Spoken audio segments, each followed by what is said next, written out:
zigzag curve to get on the other side of the Gallipoli, as you can see, full of darkness, full of difficult landscape, The reason.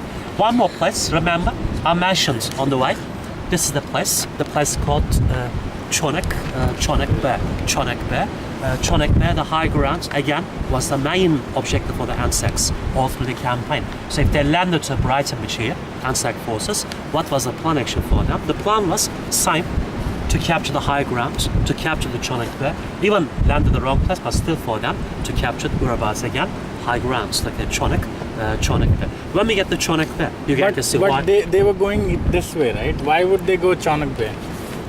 Patient, please patient. Yeah. Please, I'm just putting questions. please patient. I will talk about it again.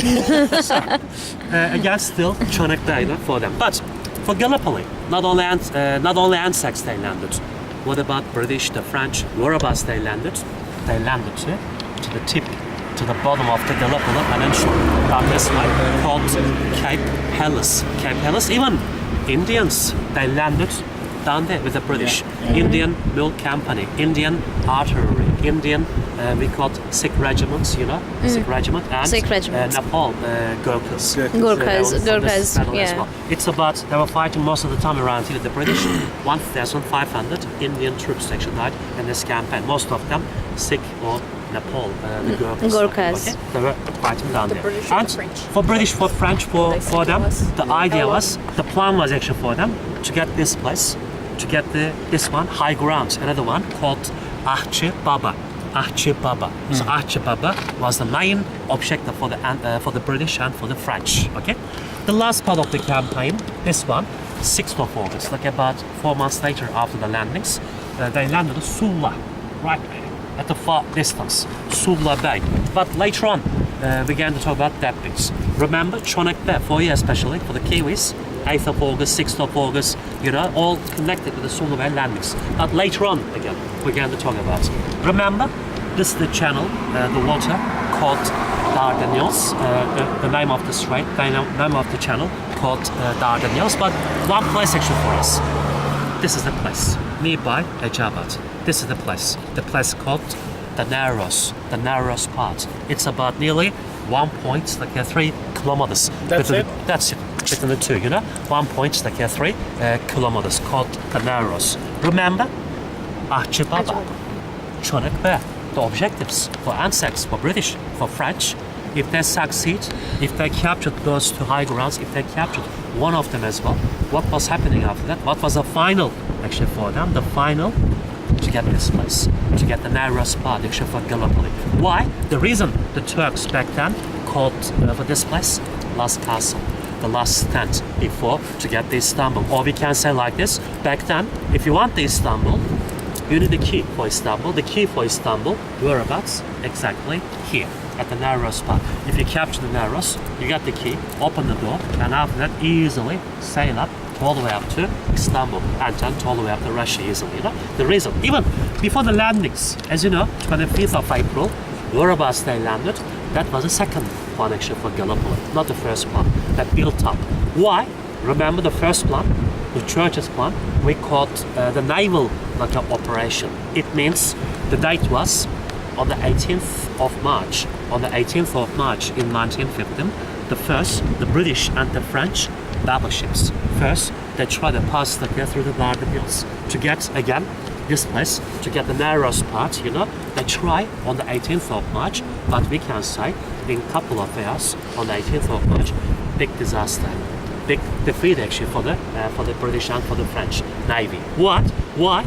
They lost a couple of hours, 6 big battleships. Why? The reason, the Turkish defense, all of the Dardanelles. But another reason, why? Another reason, remember, the Turks, when they stopped the traffic all around here, what was happening after that? Turks, they lay the mines all around here. Not small, tiny, the big ones, all under the water. How many of them? More than 500 of them, from here to all the way up the Narrows. So most of them, see? All those ones, the mines, nearby the Narrows part. So I was gonna say, the 3 of them especially, 2 British, 1 French battleships, hit those mines, so sunk by mines. Other 3 of them not sunken, but big damage, all from the Turkish defense, all along like the Dardanelles. So I was gonna say, the first big try, big attempt by the British and French Navy to get this place, big failure, big defeat actually for them. And then the Navy, of course, understood that needs some help from the land forces to controlling Turkish defense, to clear the mines, So what was happening? Very quickly, they organized the second plan. The second plan, all about your question, Anzacs landed to Brighton Beach, British landed down there, and then the idea was, especially the first ones, remember, the first Anzacs, 1,500 of them, when they came ashore to the Brighton Beach, very quickly, they cut the Gallipoli Peninsula, crossed the Gallipoli. The reason, cut the Gallipoli Peninsula, cut the Turkish communication like that down south, stop all Turkish touching down there. The other ones, when they came ashore, after that, very quickly they move up to all the way up to high ground, capture the Chonak there. British, French captured this one. As I said, if they captured one of them, or even the both of them, what was happening? Today you're going to see one of them move whereabouts to the Narrows. If they capture the Narrows on the other side, what was happening? Clear the mines, control the Turkish defense, open the way for the Navy, and then the Navy again sail up to all the way up to Istanbul, and then to all the way up to Russia. That was a plan again for Gallipoli. But second plan, what was happening? Everything's gone wrong as well. Anzacs, land Anzac curve, so most of the time, Anzac forces. Today I'm going to show you again, they got how much? This far, 1 kilometer. They didn't get any further. British and French, most of the time, got this far. They never got this place. April to August, next 4 months, what was happening? Big stalemate, big like a deadlock for Gallipoli. So the reason they organized the last plan. The last plan, remember, 6th of August, 20,000 British troops landed at Sula Bay for break the stalemate, for break the deadlock. But as I said, later on, we're going to talk about that bit. The last one, the beginning of the Brighton Beach here, and end up now we are standing, this whole Brighton Beach, and after the Anzac, like, just like this. It's about 3 or 4 kilometers. Brighton Beach and Anzac Cove area. How many Turkish forces they were before they came ashore?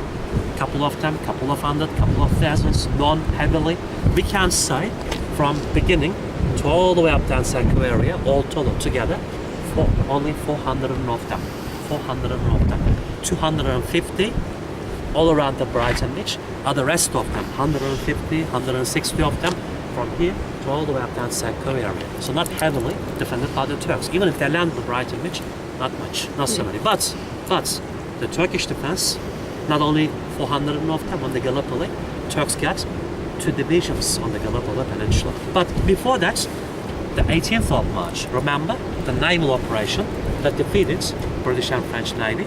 Of course, after that, the Turks got big victory, but still, they're expecting landings like into Gallipoli, but the problem is 2 of them, when or where it's going to be. So they knew they're coming, but exactly whereabouts. So coastlines had the defense for them, so more Turkish defense, all at the backgrounds, nearby the key places, nearby the high grounds. Turks got 2 divisions. Division means more than 10,000 of them. Was one of them 9th Division, located around this place. Still not too far from Brighton Beach, not too far from the narrow spot, as you can see the high ground. Another one up further around this place, nearby the Chonak Bay. Nearby this one, or Sula Bay, or still ground, 19th Division. But this one, nearby the Chonak Bay one, 19th Division, the commander of the 19th Division, Mustafa Kemal Atatürk. So Mustafa Kemal Atatürk, he was the commander of the 19th Division. How old he was? 34 years old. Was one of the unknown officer at the beginning of the Gallipoli. But what happened in 9 months? The big reputation became a famous in this campaign. Like about 8 years later, 1923, found Republic of Turkey, and then became a first president of Republic of Turkey. I mean Gallipoli. This campaign for the Turks, of course, not like this, meaning of hips, for us as well. Why? One of the reasons, Mustafa Kemal Atatürk. We believe all the time his birthplace, became a famous, and also we believe we built up like our nation from the Gallipoli. We built up Republic of Turkey today, from the Gallipoli as well. So the reason why such an important place to care for the Turks as well. Okay? Yeah. Any questions? You can ask.